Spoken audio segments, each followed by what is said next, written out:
Assalamualaikum warahmatullahi wabarakatuh.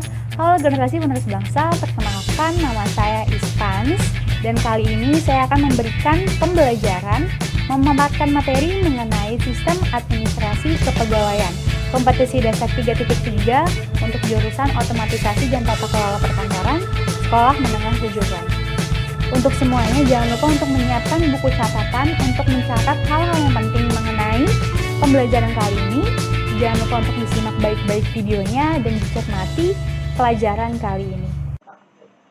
Setelah kita belajar minggu lalu mengenai sistem administrasi kepegawaian, bentuk-bentuk serta jenisnya, kali ini kita akan belajar mengenai sistem kepegawaian daerah. Kepegawaian daerah merupakan bagian dari kepegawaian nasional. Kepegawaian daerah diatur dalam perundang-undangan dan kepegawaian daerah merupakan sebuah subsistem dari kepegawaian secara nasional. Oleh mengapa disebut sebagai bagian dari kepegawaian nasional. Kepegawaian daerah ini membantu pegawai-pegawai agar bekerja secara profesional di pusat maupun di daerah. Dengan kata lain, dengan adanya kepegawaian daerah akan membantu pemerataan pegawai di seluruh pelosok yang ada di Indonesia. Adanya pemerataan pegawai, mulai dari pegawai yang profesional, pegawai yang memiliki skill baik, itu akan merata di Indonesia. Dengan adanya kepegawaian daerah akan membantu dalam mengatasi masalah tersebut. Badan kepegawaian di Indonesia ada dua. Yang pertama itu adalah BKN dan yang kedua itu adalah BKD. BKN, Badan Kepegawaian Nasional, adalah lembaga pemerintah pusat yang dibentuk untuk melaksanakan tugas pemerintahan dari Presiden di bidang administrasi kepegawaian negara sesuai dengan ketentuan di peraturan perundang-undangan. Sedangkan BKD adalah perangkat daerah yang melaksanakan administrasi pegawai negeri daerah dalam membantu tugas pokok pejabat pembina kepegawaian daerah. Bedanya, kalau BKN adalah Badan Kepegawaian Nasional, BKD Badan Kepegawaian Daerah. Dari katanya atau dari namanya sudah terlihat jelas bahwa kalau nasional berarti bertanggung jawab terhadap pusat, diatur oleh pusat, dan untuk membantu pusat. Sedangkan daerah itu yang merupakan perangkat daerah, kemudian melaksanakan administrasi kepegawaiannya adalah pegawai negeri daerah, melaksanakan administrasi pegawai negeri daerah, ruang lingkupnya daerah, dan membantu tugas pokok pejabat pembina kepegawaian daerah.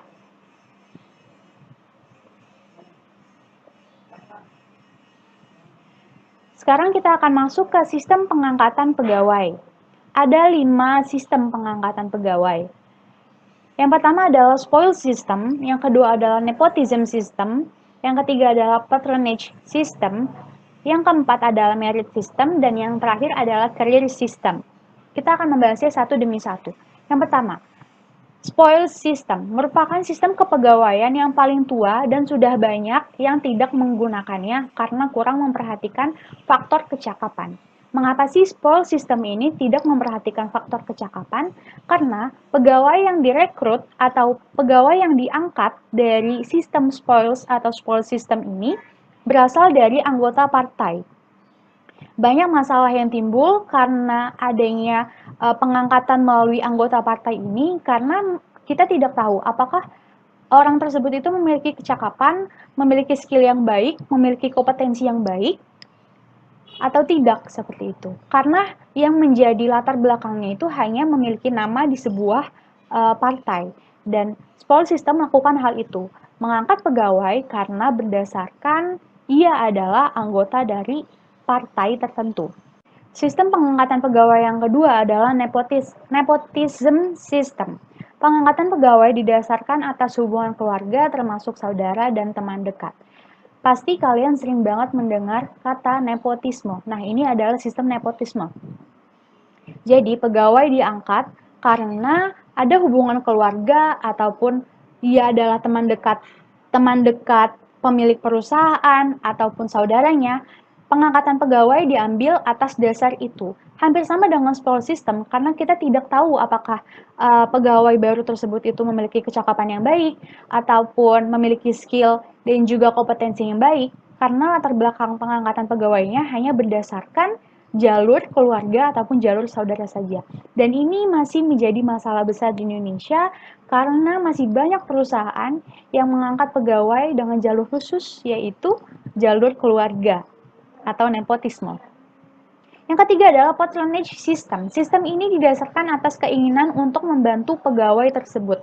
Hampir sama dengan spoil system dan nepotism system, patronage system ini itu mengangkat pegawai karena ingin membantu mereka. Entah mereka dari partai, atau mereka adalah saudara kita, ataupun teman dekat, yang pada dasarnya kita ingin membantu mereka, ataupun pimpinan perusahaan itu ingin membantu mereka, kemudian diangkatlah menjadi pegawai. Itu adalah patronage system, dan sistem ini juga tidak melihat kecakapan seorang pegawainya. Yang keempat adalah merit system. Sistem ini didasarkan atas kecakapan pegawai. Mengapa? Karena pada sistem ini dilakukan pengangkatan pegawai lebih real, lebih adil dibandingkan dengan spoils, nepotism, dan juga patronage. Karena pada pengangkatan pegawai sistem merit ini, dia akan melakukan tes-tes seperti wawancara, seperti pengangkatan pegawai pada umumnya. Bagaimana melewati prosedur-prosedur yang telah ditetapkan oleh perusahaan. Itu adalah merit system. Dan biasanya pada merit system ini itu juga dibuka pelatihan untuk karyawan-karyawan baru agar mereka itu skill-nya lebih terasah. Kemudian, sistem pengangkatan pegawai yang terakhir adalah career system. Career system hampir sama dengan merit system karena di samping kecakapan, masa kerja pegawai, unsur kesetiaan, pengabdian, dan syarat-syarat objektif lain juga menentukan. Selanjutnya, sistem pengangkatan pegawai yang terakhir adalah career system. Di samping kecakapan, masa kerja pegawai, unsur kesetiaan, pengabdian, dan syarat-syarat objektif lain juga menentukan. Jadi bukan hanya sekedar kecakapan, keahlian, dan skill saja.